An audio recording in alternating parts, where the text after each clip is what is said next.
केंद्र सरकार की कई नीतियों के खिलाफ आज कोलकाता के वार्ड नंबर 39 में काउंसलर मोहम्मद जैसुमुद्दीन के नेतृत्व में एक विशाल विरोध रैली निकाली गई, जिसमें सैकड़ों की संख्या में टीएमसी कार्यकर्ताओं ने केंद्र सरकार और खासकर पीएम मोदी के खिलाफ जमकर नारे लगाए।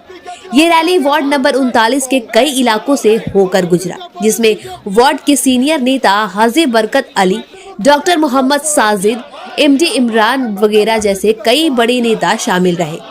मोहम्मद जैसुमुद्दीन ने इस मौके पर कहा कि केंद्र सरकार कई तरह की घोटालों में लिप्त है और खास तौर पर मनरेगा फंड को जो बकाया रकम बंगाल के मजदूरों का अब तक रोक के रखे गए हैं, वो बहुत ही निंदनीय जनक है। मोदी चोर है, गली गली में शोर है, मोदी चोर है, गली गली में शोर है, मोदी चोर है।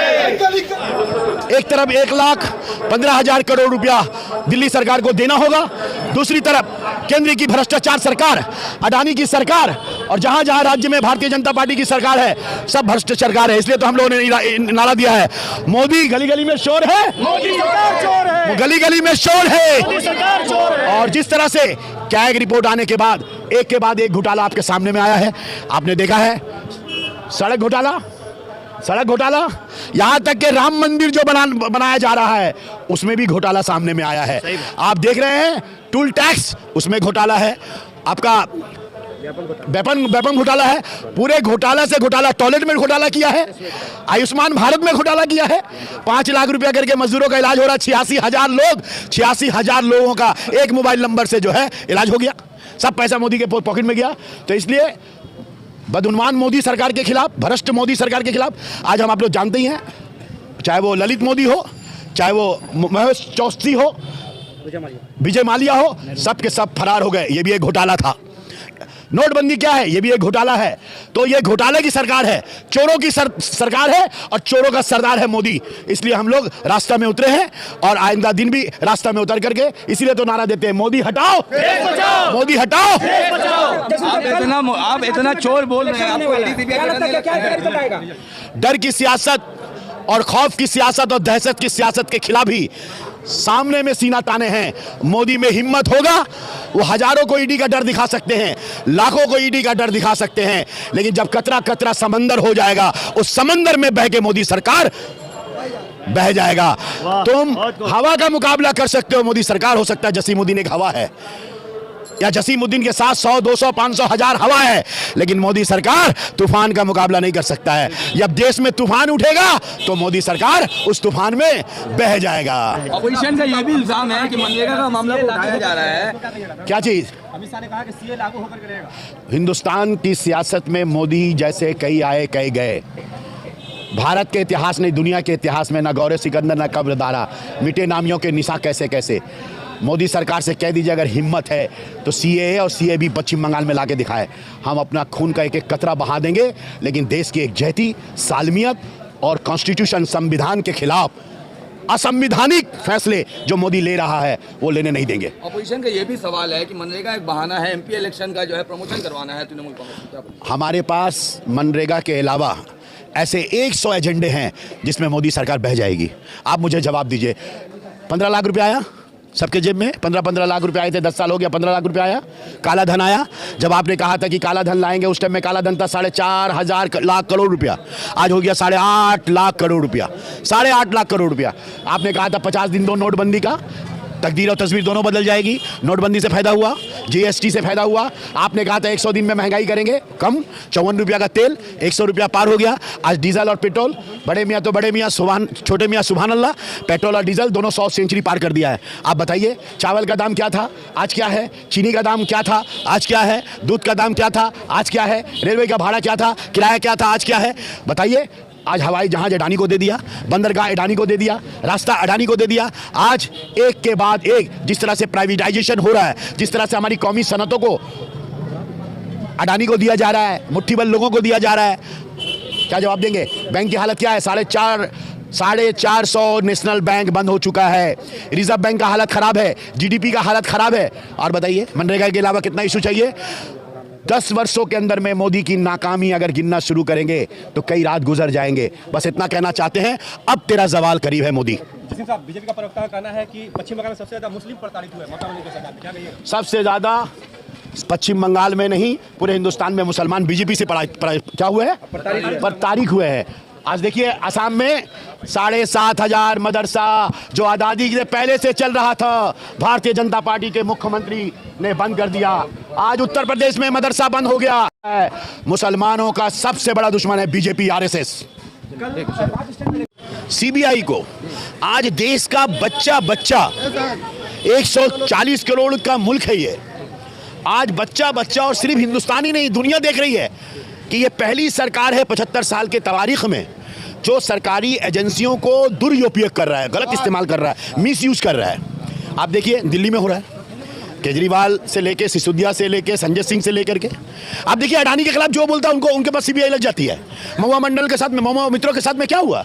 अब आपको ऐसा लग रहा है कि मगरबी बंगाल में ममता बनर्जी, अभिषेक बनर्जी और चंद मंत्री और चंद एमपी और चंद एमएलए और चंद काउंसलर के ऊपर में सीबीआई, आपको मगरबी बंगाल दिखाई दे रहा है। आप कर्नाटक में जाकर देखिए, अब राजस्थान में चुनाव चल रहा है, मुख्यमंत्री के बेटे के घर में सीबीआई रेड हो रही है। देखिए मैं तृणमूल कांग्रेस करता हूं, लेकिन मैं बात कर रहा हूं कि अपोजिशन और मुल्क के मुखालिफ जो बीजेपी के मुखालिफ है, मैं सबके लिए बोल रहा हूं। स्टालिन पर हमला है, आप देख लीजिए आज तमिलनाडु निशाने पर है। दुख के साथ कहना पड़ा। चटर्जी का क्या कहेंगे आप? अरे मैं पार्थो चटर्जी की बात कर रहे हैं। अरे भाई आप साबित करो ना, हमारी पार्टी ने तो कहा अगर साबित करो, अगर हमारे लीडर कोई भी मलबूस है, कोई भी, हम लोग बार बार कहते हैं कानून के तौर पर चलेगा, पुलिस अपना काम करेगा। हम लोग तो क्या है, पार्थो चटर्जी को मंत्री से हटा दिए हम लोग और इंसाफ हो, लेकिन हम लोग जान रहे तो ये आप कहिए ना, आप बोलिए अजीत पवार के बारे में क्यों नहीं कह रहे आप? महाराष्ट्र के अजीत पवार को आप कहते मोदी जी कि वो भ्रष्ट है। अच्छा वो बीजेपी में जाता है, आज आप उसको मुख्यमंत्री बनाने के लिए ऑफर कर रहे हैं। 70,000 करोड़ का घोटालाबाज अजीत पवार, मोदी जी खुद कह रहे हैं वो जेल में जाएगा, वो बहुत बड़ा भ्रष्ट है। आज बीजेपी में शामिल हुआ, यानी कि बीजेपी के वॉशिंग मशीन में गया, धुल गया। आप बताइए शुभेंदु अधिकारी, आप नारदा मोदी अमित शाह यहाँ पे आए, राजनीतिक मंच पे एक धार्मिक स्लोगन, धार्मिक नारा देकर गए, धार्मिक का हमारा देश जो है संविधान से चलेगा, धर्म से नहीं चलेगा। और मैं आपको यकीन देता हूं 75 साल हो गया मोदी जी, तो क्या 100 साल बाद भी हमारा देश जो है भारत, ये गंगा जमुना जो तहजीब है, हमारे देश की जो रवायत है, ये अमित शाह तो क्या कोई भी आ जाए, हजारों साल बाद भी हमारा देश का जो गुलदस्ता के मानिंद जो हमारा देश है, इस गुलदस्ता को दागदार ना हजारों साल पहले कोई कर सका, ना हजारों साल बाद भी कोई कर सकेगा। मोदी क्या है और अमित शाह क्या है, देखिए ना। अगर 2024 में सरकार चली गई तो अमित शाह को जेल जाना पड़ेगा भाई साहब। एक आखिरी सवाल है, 995 दिनों से जो है नियुक्त घोटाले का जो मामला है, नियुक्त घोटाले का एक प्रोटेस्ट चल रहा है 995 दिनों से। क्या तृणमूल कांग्रेस की सरकार को ये नहीं दिख रहा है? उनके लिए क्या सोचा है तृणमूल ने? अगर हमारे यहाँ कोई भी घोटाले हुए हैं, पुलिस तहकीकात कर रही है, हमारे रहनुमाओं को कहा गया है, जितना बार सीबीआई बुला रहे हैं हम लोग जा रहे हैं, हमारे रहनुमा जा रहे हैं, उनके कॉपरेट कर रहे हैं। लेकिन मैं फिर आपको कहना चाहता हूँ, लालू प्रसाद यादव, उनकी बीवी, उनका बेटा तेजस्वी, जब बिहार में सरकार परिवर्तन हो गया, तेजस्वी के खिलाफ फिर सीबीआई लग गया। आप हमको बता रहे हैं, आप मेरी बातों को समझने की कोशिश करें। आज रबड़ी देवी को, लालू प्रसाद को, तेजस्वी को, उनकी बहन को आज जाकर के सुप्रीम कोर्ट से बेल लेना पड़ रहा है। आप बीजेपी के साथ हैं, आप साधु हैं। जैसे ही आप बीजेपी को छोड़े, आप चोर हो गए। अजीत पवार 70,000 करोड़ के घोटालाबाज बीजेपी में जाता है, डिप्टी चीफ मिनिस्टर हो जाता है। शिंदे, जिस पर सीबीआई जांच कर रही थी, शिंदे शिवसेना को तोड़ के आता है।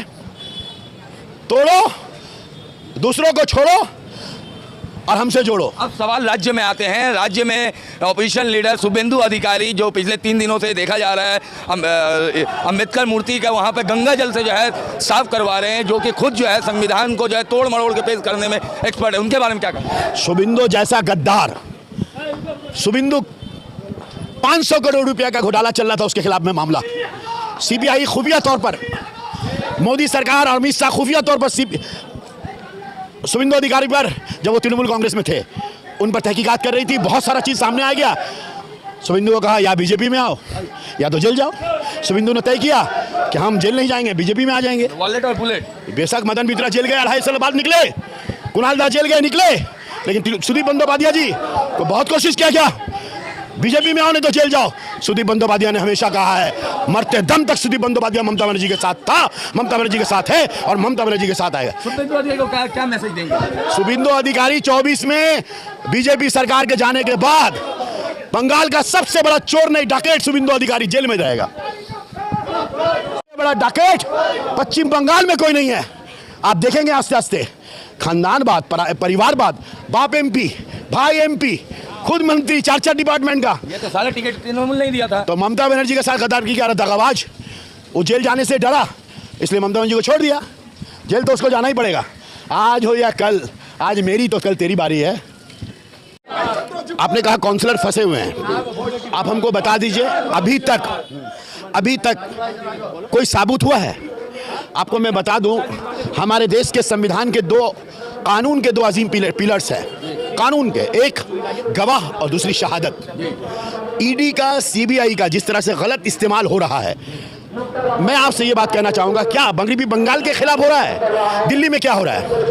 आज हमारे देश के वजीर आला भी सुरक्षित नहीं है। ईडी को जितना पावर मोदी ने दिया है जमहूरियत के नाम पर और तहकीकात और तफ्तीश के नाम पर, ईडी को जितना पावर दिया है, लेकिन मैं ये चाहूंगा एक नागरिक की हैसियत से, क्या होगा मुझे मालूम नहीं। I am not a astrologer, not a analyst, और मैं इतना बड़ा सियासतदान नहीं हूं, लेकिन मेरी ख्वाहिश यही है, ये 4 रियासत तो क्या, ये 5 रियासत तो क्या, जितनी भी चुनाव हो, जैसे लद्दाख में हुआ था लोकल बॉडी का चुनाव, उसमें बीजेपी हारी है। कर्नाटक में चुनाव हुआ था, बीजेपी हारी है। हिमाचल में चुनाव हुआ, बीजेपी हारी है। बंगाल में चुनाव हुआ, बीजेपी हारी है। बिहार से बीजेपी का सफाया हो गया। आज 15 राज्यों में बीजेपी नहीं है। मेरी तो यही ख्वाहिश है, जहां जहां चुनाव हो बीजेपी साफ हो।